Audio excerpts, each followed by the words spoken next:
Uh, what a roller coaster the first person shooter genre has become.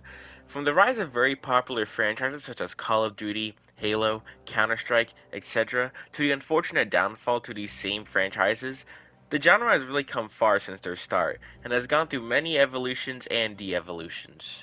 But of course, how did the FPS genre come this far, and how did it become so popular among the gaming industry? Well, to answer these questions, we've got to go back to the early 90s, where FPS games really started to take off. And one of the first FPS games to really lay the groundwork for today's modern shooters is the 1993 original, Doom.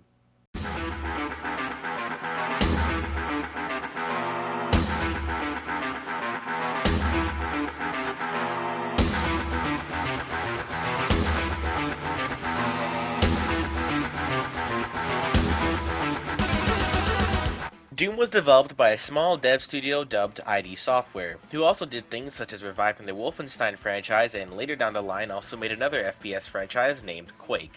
Of course, Doom wasn't the first FPS game in existence, but it is definitely the game that popularized the genre and paved way for many of the franchises we know today. The reason I bring this up is because I do think it is pretty important when talking about Doom, as many modern game franchises learned a lot from Doom and expanded upon it. Since we've come a long way since 1993, does the original Doom still hold up today? I'll be taking a look at what made Doom such a global phenomenon, what works in the game, and what doesn't. In fact, I'll be doing this with every entry in this series back to back, starting off with this game and ending it off with the most recent title as of this video's release, Doom Eternal. Ladies and gentlemen, welcome to the first review marathon of the channel, beginning with the Doom series.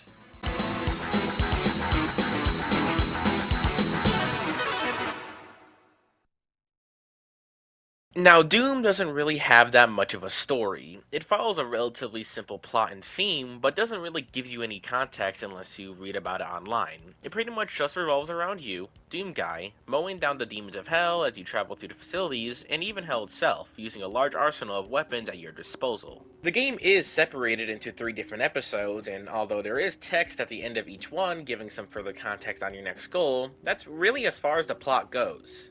Now, usually you'd think that this is a problem, right?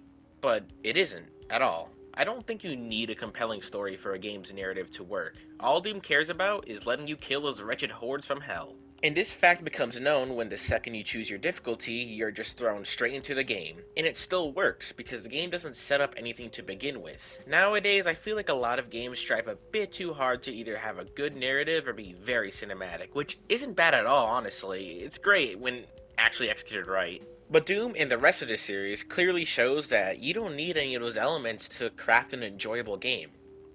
Doom immediately starts off with only you and your pistol, and through the first level, you'll get yourself well acquainted with the game's mechanics and design, as well as a little peek at what to expect throughout your demon killing journey. The basic gist of the game consists of you going through multiple levels and arenas fighting off the hordes of demons that wish to end your life. And well, that's basically what the game offers throughout its whole run. As you traverse through these levels, you'll find yourself with a variety of guns and tools to further excel your demon killing power, and each gun will prove to be good use to you as the game increases in challenge and difficulty. Like the shotgun is useful at most ranges, and will probably be the gun you use throughout most of your run.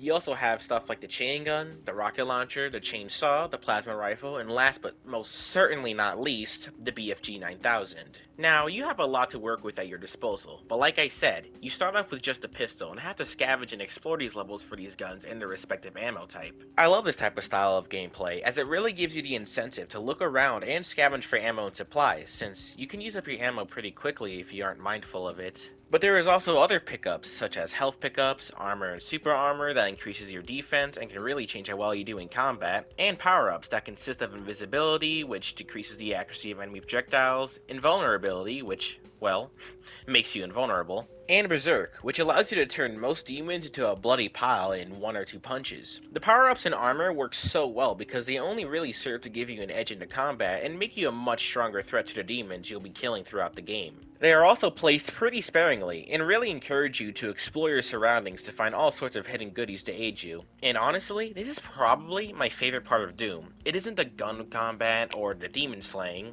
although I still love this aspect of the game, I think the level design and the exploration part of the game is really, really engaging and rewards you greatly with all sorts of pickups and even allows you to have weapons early on in the episode if you're clever enough to find them. And that's why I think the level design is very well done, and is a main part of what made Doom so popular back then. Of course, the level design doesn't stop there, as you get introduced to keycards that are used to unlock new sections of the level. The levels can also get pretty dark, and some moments where the lighting is constantly changing, which adds to the overall suspense and challenge to some sections. But of course, the enemies also play a huge role in what makes the level design so great. There will be plenty of moments where you'll see demons around every corner, and it really makes you have to think strategically about traversing through the levels and what gun you'd think would fit most in your current situation. There isn't any moment in the game that feels unfair or unnecessary when it comes to the combat. Sure, there will be moments that will catch you off guard, like walking toward a collectible only for the lights to shut off and a wall opening up, revealing a new slew of demons to deal with, but the game prepares you for these moments throughout, and always keeps you on your feet and ready for anything.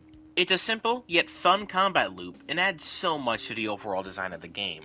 However, there are some issues with the level design and enemy design that I feel like I should address. Of course, not every level in this game is perfect, and some levels get to the point where it can be pretty frustrating to navigate through and feel a bit too claustrophobic. Now, of course, this isn't as big of an issue as you have a map to help you trace back your steps, and you can even find an auto map that automatically reveals the entire layout to you. But some sections require you to search every nook and cranny to progress, and some you can even outright confuse you with where you need to go or how to open a certain door. Like, some triggers for some of these doors confused the heck out of me, and I found myself having to backtrack a lot just to find out how to progress further. Look, I'm totally with the notion that games shouldn't have to hold your hand at all, but I think this game can get a bit overboard sometimes with how mazy it can be. Now, let's talk enemy design, as in the types of demons you'll have to deal with throughout your journey. While Doomguy has an arsenal of weapons and collectibles to help mow down these fiends, the enemies are no joke and will test your skill and your abilities. You have enemies that are hit scan, like the undead humans with shotguns, which forces you to use the level as cover, and enemies that shoot projectiles that force you to carefully maneuver around the area to dodge them. And each one has varying amounts of health, which constantly has you thinking about what weapon will be best suited for the particular enemy. Like, one of the first boss enemies, the Baron of Hell, is super tanky, and they can do a lot of damage if you don't properly maneuver around their projectiles. High damage guns like the RPG or Plasma Rifle are your best shot at killing them, while taking as little damage as possible. Or you can just RPG yourself, like I tend to do very often in this game. In fact, I do it so often, I could probably edit a montage of me constantly RPGing myself because I think that'd just be very funny, and I also think you guys would probably enjoy the sight of me accidentally RPGing myself and causing me more pain and suffering.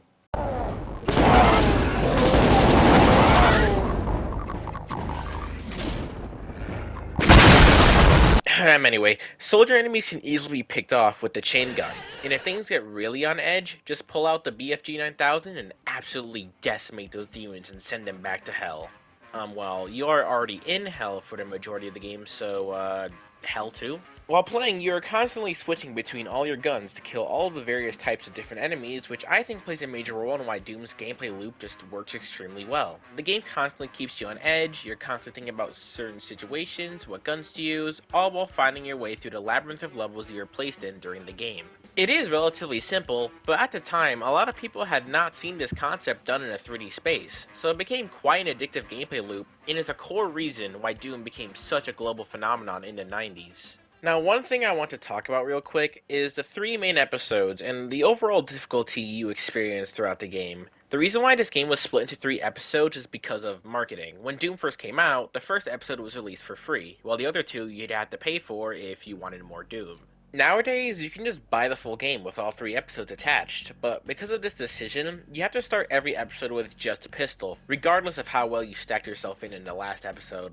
I'm not really a fan of this, and is really the only thing in this game I would say did not age well at all. It isn't all bad though. They definitely designed the level design and enemy placement with this episode format in mind, with the first level of each episode always being relatively short and easy, except for episode 3, kinda, which I'll get into in a little bit. But in turn, this makes the difficulty curve feel kinda weird. Kind of in a roller coaster type of sense, where the last level of an episode is decently difficult, but then you head to the first level of the next episode right after, and suddenly it's fairly easy again. The actually four episodes are named in order: Knee Deep in the Dead, Shores of Hell, Inferno, and Thy Flesh Consumed. Now, Inferno, aka Episode 3, is definitely when the game will start throwing all sorts of punches at you.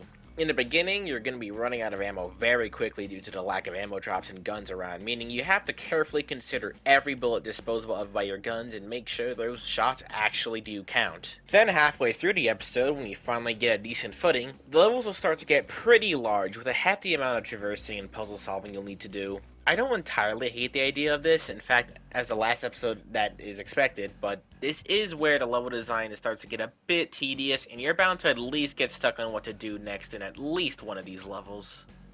Get ready to end up loading your previous save a lot. Which, quick notice, but saving after finishing each level is kinda essential because if you die, you restart the level with just your pistol, which can make it really difficult to get back on your feet from a death. Yeah, during my first playthrough, I completely forgot about this for the first half of the run, and I suffered greatly from it.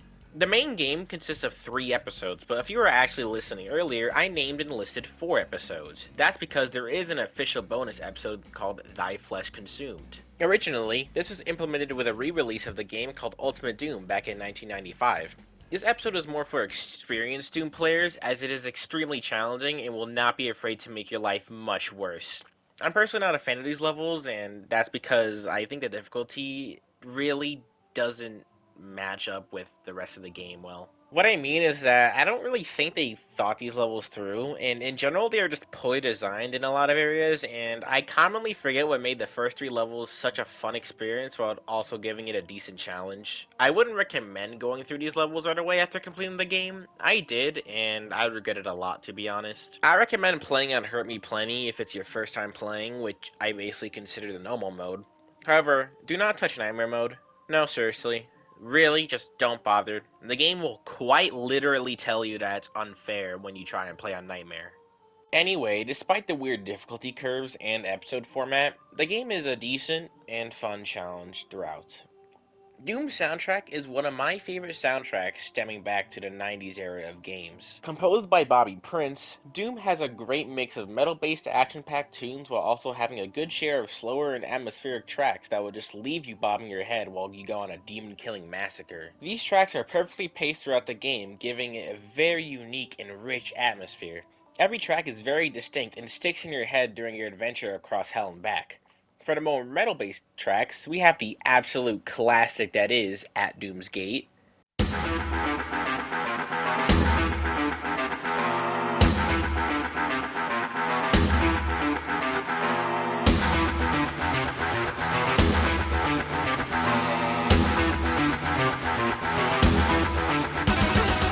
Other fast-paced tracks include Deep Into the Code,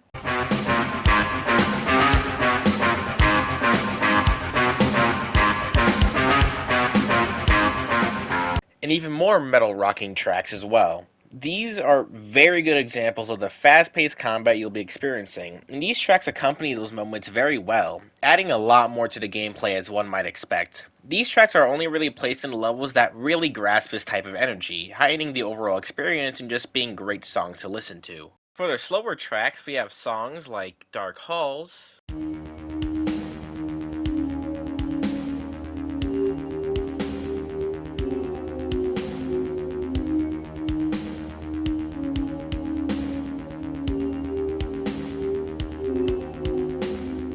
as well as a song named Suspense.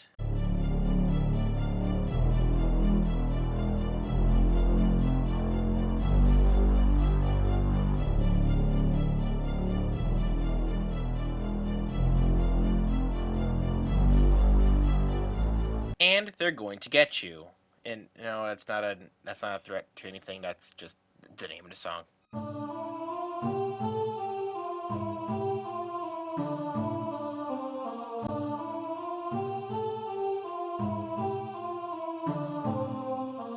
These songs add more to the atmosphere and really complement the more slower paced levels in the game. And of course, all these songs have that charm of the MIDI format used for these older games. And honestly, there aren't many words I can put into it that explains what makes these tracks work well. You just have to play the game for yourself to understand what I mean. I will mention, however, that a lot of these songs seem to pay homage to some other artists and albums that were around during the 90s, almost feeling like MIDI rips from these compositions. I won't go too deep into the subject, but if you are interested, I recommend checking out a video called Understanding the Music of Doom by Liam Triforce. He goes deeper into this particular topic and also what makes Doom tracks so good. So I highly recommend checking that out after watching this video. Link will be in the description. So, to answer the old age question, does Doom still hold up today? Absolutely. Doom is still a blast to play today, and despite how bare bones it can be compared to what we have now, it is still a very solid FPS title with intricate and fun level design that complements the combat and gameplay loop of the game. Although the game can be a little frustrating sometimes, and there definitely is some room for improvement in terms of the level design, especially near the end of the game, I still say that this is an overall great experience, and honestly, if you're looking to try some FPS titles, then this would be a great starting point. It's not too long either, and you'll probably end up at around 4 or 5 hours your first playthrough, depending on how much you're willing to explore the levels, and if you end up doing the bonus 4th episode. The soundtrack as a whole is also very damn solid, and adds an extra layer to an already well-crafted shooter. I think all of these factors are why Doom became such a popular game at its time, so much so that anyone else trying to follow in its footsteps were often written off as Doom clones. One last note before my rating is that I did not do the multiplayer, which, yes, is a thing, because it's only local multiplayer and I don't have anyone to play the multiplayer with, so you can judge that on your own if you're able to try it out. And with that, I'll give this an 8 out of 10. I highly recommend playing this game as it serves as a major stepping stone to one of the most played gaming genres of all time. Thank you guys for watching, as always. I've wanted to start this marathon for a little bit now, but I couldn't due to a few complications, such as having an annoying ear infection, and also right after getting sick for almost a few weeks. This start of the year has not been too kind to me, but I still wanted to get this out to begin this year for the channel strong. And it will continue strong, as next stop we will be reviewing Doom 2, and talking about whether it is a good sequel or not. For this marathon, expect each video to come out on at least a weekly to bi-weekly basis. I can't 100% promise this, but I really want to finish this marathon by the beginning of March, so expect a lot of content from now until then. Anyway, as always, check out my Twitter, which will be in the description if you are prepared to see my idiotic as hell tweet and mental brain damage I host up there. I also post some updates sometimes as well. If you're just looking to know whenever I upload, you can also follow my Instagram or consider subscribing to the channel. Let me know what you thought in the comments or how I can improve, and I'll see you guys in a week or two with Doom 2. See ya.